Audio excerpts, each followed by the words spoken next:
ಚಿಕ್ಕಮಗಳೂರು ತಾಲೂಕು ಬಲಿಜ ಸಂಘ ಹಾಗೂ ಯೋಗಿ ನಾರಾಯಣ ಬಲಿಜ ಸೇವಾ ಟ್ರಸ್ಟ್ ವತಿಯಿಂದ ಕೈವಾರ ತಾತಯ್ಯನವರ 298ನೇ ಜಯಂತ್ಯೋತ್ಸವ ಕಾರ್ಯಕ್ರಮವನ್ನು ಹಮ್ಮಿಕೊಳ್ಳಲಾಗಿತ್ತು. ಇದೇ ಸೋಮವಾರ 25ನೇ ತಾರೀಕಿನಂದು ಪಾಲ್ಗುಣ ಮಾಸದ ಹುಣ್ಣಿಮೆಯ ದಿನದಂದು ಶ್ರೀ ಯೋಗಿ ನಾರಾಯಣ ಕೈವಾರ ತಾತಯ್ಯನವರ ಜಯಂತ್ಯೋತ್ಸವ ಕಾರ್ಯಕ್ರಮವನ್ನು ಜಿಲ್ಲಾ ಹಾಗೂ ತಾಲೂಕು ಬಲಿಜ ಸಂಘದಿಂದ ಅದ್ದೂರಿಯಾಗಿ ಆಚರಿಸಲಾಗುವುದು ಎಂದು ಬಲಿಜ ಸಂಘದ ಮುಖಂಡರು ತಿಳಿಸಿದ್ದಾರೆ. ಯೋಗಿ ನಾರಾಯಣ ಜಯಂತಿ 2ನೇ ಬಾರಿಗೆ ಆಚರಿಸ್ತಾ ಇದ್ವಿ. ಕೈವಾರಗಿರಿ ನಮ್ಮ ಜಾಗ ಸಂಗೀತ ರಸ್ತೆ 298ನೇ ಜಯಂತಿ ಕಾರ್ಯಕ್ರಮ ಆಚರಿಸ್ತಾ ಇದ್ವಿ. ಸರ್ಕಾರದ ಕಾರ್ಯಕ್ರಮವಾದರೂ ಜಿಲ್ಲಾಡಳಿತದ ಕಾರ್ಯಕ್ರಮಕ್ಕೆ ಸಮಾಜದ ಮುಖಂಡರನ್ನೇ ಕರೆದೇ ಇಲ್ಲ. ಹಾಗಾಗಿ ನಮ್ಮ ಸಮಾಜದ ಮುಖಂಡರೇ ಕಾರ್ಯಕ್ರಮವನ್ನು ಅದ್ದೂರಿಯಾಗಿ ಮಾಡುತ್ತೇವೆ, ಎಲ್ಲರನ್ನ ಆಹ್ವಾನ ಮಾಡುತ್ತೇವೆ ಎಂದು ತಿಳಿಸಿದರು.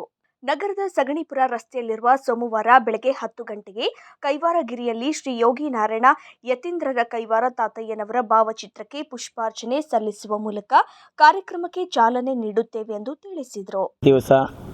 ಸೋಮವಾರ ದಿನಾಂಕ 25/3/2024ರಂದು ಪಾಲ್ಗುಣ ಮಾಸದ ಹುಣ್ಣಿಮೆಯಂದು ನಮ್ಮ ತಾತಯ್ಯನವರ ಜಯಂತಿ ಮಾಡಬೇಕು ಅಂತೇಳಿ ಸರ್ಕಾರ ಆದೇಶ ಮಾಡಿದೆ. ನಮ್ಮ ಬಲಿಗ ಜನಾಂಗದವರು ಚಿಕ್ಕಮಗಳೂರಲ್ಲಿ ಅದೇ ರೀತಿ ಇಡೀ ರಾಜ್ಯಾದ್ಯಂತ ಎಲ್ಲರೂ ಕೂಡ ಆಚರಣೆ ಮಾಡ್ತೇವೆ. ವಿಜೃಂಭಣೆಯಿಂದ ಆಚರಣೆ ಮಾಡಬೇಕು ಅಂತ ನಮಗೂ ಇದೆ. ಆದರೆ ಎಲ್ಲೋ ಒಂದು ಕಡೆ ನಮ್ಮ ಸರ್ಕಾರ ನಮ್ಮ ಜನಾಂಗವನ್ನು ಹತ್ತಿಕ್ತಾ ಇದೆ. ಯಾಕೆಂದರೆ ಚಿಕ್ಕಮಗಳೂರು ಜಿಲ್ಲೆಯಲ್ಲಿ ಚಿಕ್ಕಮಗಳೂರು ಸರ್ಕಾರಿ ಕಾರ್ಯಕ್ರಮ ಆಗಿದ್ರೂ ಕೂಡ ನಮ್ಮ ಜನಾಂಗದವ್ರನ್ನ ಯಾರೂ ಕರೆದು ಇದ್ರ ಬಗ್ಗೆ ಪ್ರಸ್ತಾಪ ಮಾಡಿಲ್ಲ. ನಾವೇ ಪ್ರಸ್ತಾಪ ಮಾಡಿದ್ರು ಕೂಡ ಜಿಲ್ಲಾಧಿಕಾರಿಗಳಿಗೆ ಅವರು ಪರಿಗಣಿಸ್ತಾ ಇಲ್ಲ, ನಮ್ಮನ್ನು ಕಡೆಗಣಿಸ್ತಾ ಇದ್ದಾರೆ. ಇದ್ರ ವಿಚಾರವಾಗಿ ಅವ್ರ ಹತ್ರ ಹೋಗಿ ಮನವಿ ಮಾಡಿದ್ರು ಕೂಡ ಕರಿತೀನಿ ಅಂತ ಹೇಳಿದರು. ಕನ್ನಡ ಸಂಸ್ಕೃತಿ ಇಲಾಖೆಯವ್ರ ಹತ್ರ ಮಾತಾಡ್ತೀನಿ ಅಂತ ಹೇಳಿದರು. ಆದರೂ ಕೂಡ ಅವರು ಮಾತಾಡಿ ಇನ್ನೂ ತಿಳಿಸಿಲ್ಲ.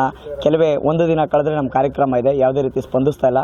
ಅದಕ್ಕೋಸ್ಕರ ನಾವೇ ನಮ್ಮ ಜನಾಂಗದವರೇ ನಮಗೆ ಕೊಟ್ಟಂಥ ತಾತಯ್ಯನವರ ಜಾಗ ಏನು ಕೈವಾರಗಿರಿ ಸಗಣಿಪುರ ರಸ್ತೆಯಲ್ಲಿದೆ, ಅದೇ ಜಾಗದಲ್ಲಿ ನಮ್ಮ ಜನಾಂಗದವರು ಎಲ್ಲರೂ ಸೇರಿಕೊಂಡು ಅದ್ದೂರಿಯಾಗಿ ವರ್ಷ 298ನೇ ಜಯಂತ್ಯೋತ್ಸವನ ಆಚರಣೆ ಮಾಡಬೇಕು ಅಂತ ತೀರ್ಮಾನ ಮಾಡಿದ್ವಿ.